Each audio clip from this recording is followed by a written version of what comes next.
Bonjour à toutes et tous, je suis Mathieu Krug, je co-dirige l'agence BrainSonic, j'ai 38 ans et aujourd'hui je suis leader sur la pratique intelligence artificielle générative à l'agence. Alors moi j'ai une position sur quel est le futur de l'IA, j'ai une position qui est assez arrêtée, c'est l'IA il va y en avoir partout. Alors certains disent non c'est pas vrai, mais en fait l'IA déjà il y en a un peu partout.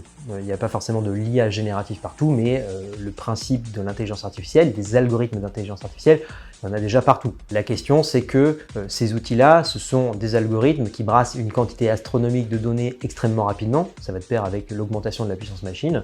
Et donc, ça va permettre de faire d'immenses calculs très très vite. Donc ça, mécaniquement, il va y en avoir partout. Donc on va en retrouver de manière automatique dans tous les outils du quotidien. C'est le cas d'Adobe. Vous avez déjà de l'IA dans Photoshop. Ça a été annoncé avant-hier qu'il allait y avoir l'IA dans Premiere pour simplement dire enlève la voiture, rajoute ci, rajoute ça.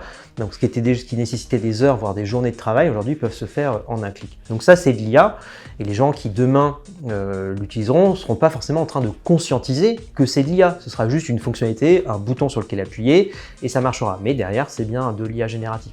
Donc cette logique d'IA, elle va intégrer le quotidien principalement dans des logiques d'assistants.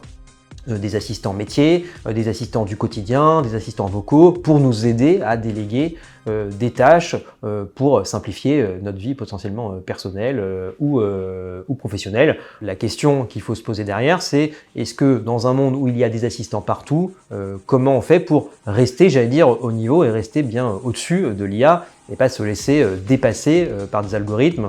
C'est un peu le sujet de est-ce que s'il y a de l'IA partout, il y aura une baisse cognitive? C'est une vraie question, je n'ai pas la réponse directement. Ce qui est sûr, c'est que dès lors qu'on va avoir des outils qui vont simplifier à outrance des actes technologiques qui nécessitaient des années ou des mois de pratique, forcément, ça offre à beaucoup plus de monde la possibilité de le faire. Et si les gens ne sont pas formés, potentiellement de faire n'importe quoi.